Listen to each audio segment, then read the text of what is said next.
नमस्कार दोस्तों। एक छोटे से गांव में कुछ लोग रहते थे। सभी लोग सब्जियां या फल बेचकर अपना जीवन गुजारते थे। उनमें से एक चंपा बाई थी और वह अकेली रहती थी। वह अपने जीवन निर्वाह के लिए फल बेचा करती थी। एक दिन सभी लोग एकत्रित हुए और आपस में बात कर रहे थे। तब चंपा बाई उन लोगों को देखते हुए उनके पास गई और सभी को पूछा, क्या हुआ, आज सब्जियां बेचने नहीं जाना है?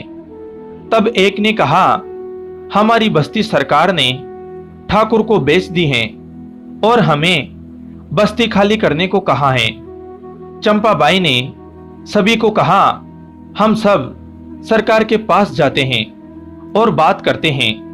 हम इस जमीन पे सालों से रह रहे हैं, ऐसे कैसे हम छोड़ दें? चलो सभी हम सरकार से बात करते हैं। सभी सरकार के अधिकारी से बात करते हैं, लेकिन अधिकारी ने कहा, सरकार ने यह जमीन ठाकुर को बेच दी है। आप लोग यहां से चले जाओ, नहीं तो हमें पुलिस को बुलाना होगा। सभी लोग अब चंपा बाई के साथ ठाकुर के घर गए, लेकिन ठाकुर ने भी मना कर दिया कि मैंने ये जमीन बड़ी बड़ी बिल्डिंग बनवाने के लिए खरीदी है। आप लोग यहां से चले जाओ और बस्ती खाली कर दो। अब सभी लोग धीरे धीरे करके बस्ती खाली करने लगे। कोई जंगल में रहने के लिए चला गया तो कोई फुटपाथ पे। अब चंपा बाई अपना जीवन गुजार रही थी। जब फल बेच के आ रही थी तब चंपा बाई को आवाज सुनाई दी, मेरी कोई मदद करो, मुझे खाना खिलाओ। चंपा बाई ने देखा तो एक बूढ़ी औरत थी। उसने कई दिनों से खाना नहीं खाया था। उसका चेहरा मुरझाया हुआ था।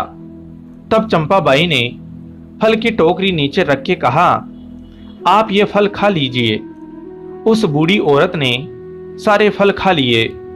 चंपा बाई ने पानी की बोतल से पानी निकाला और बूढ़ी औरत को पानी पिलाया।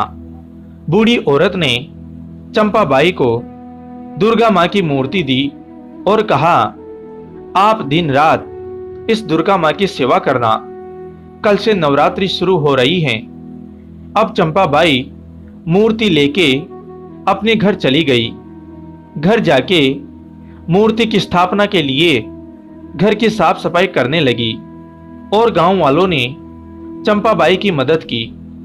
अपने घर में अच्छी तरह से दुर्गा माँ की स्थापना करके सेवा करने लगी। देखते ही देखते 8 दिन निकल गए थे। अब वह ठाकुर बस्ती खाली करवाने के लिए आने वाला था और माँ दुर्गा का आखिरी नवरात्र का दिन कल था। ठाकुर बस्ती में आके सभी लोगों को देख रहा था। कुछ लोगों ने बस्ती खाली कर दी थी तो कुछ लोगों ने अभी तक खाली नहीं की थी। तब चंपा बाई आई। ठाकुर ने कहा, मैंने तुम्हें कहा था ना, मैं आऊंगा। आपने अभी तुरंत बस्ती खाली नहीं की तो मैं सारी बस्ती तोड़वा दूंगा। चंपा बाई ने बस्ती बचाने के लिए कहीं कोशिश की कि 2 दिन रुक जाओ, नवरात्रि चल रही है, लेकिन ठाकुर ने चंपा बाई की कोई बात नहीं मानी। चंपा बाई रोते हुए अपने घर में चली गई। ठाकुर से अब रहा नहीं गया। अपने मजदूर से कहा, जेसीबी से घर तोड़ दो, लेकिन घर तोड़ने की बजाय जेसीबी टूट गई।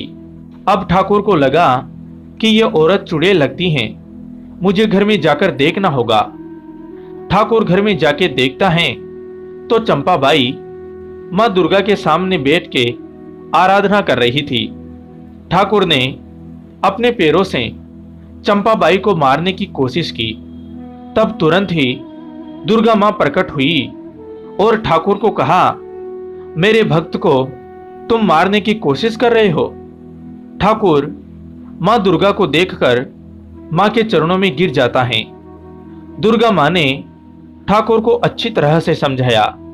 अब ठाकुर सभी बस्ती वालों को पक्के घर बना कर देता है और चंपाबाई की मृत्यु के बाद उस जगह पे माँ दुर्गा की स्थापना कर देते हैं। जय माता दी। तो दोस्तों, कैसी लगी आपको ये कथा? कमेंट करके जरूर बताएं। वीडियो को लाइक करें, चैनल को सब्सक्राइब कर घंटी को जरूर दबाएं। कहानी को अंत तक सुनने के लिए आपका धन्यवाद दोस्तों। फिर मिलूंगा एक नई कहानी के साथ। जय हिंद, जय भारत।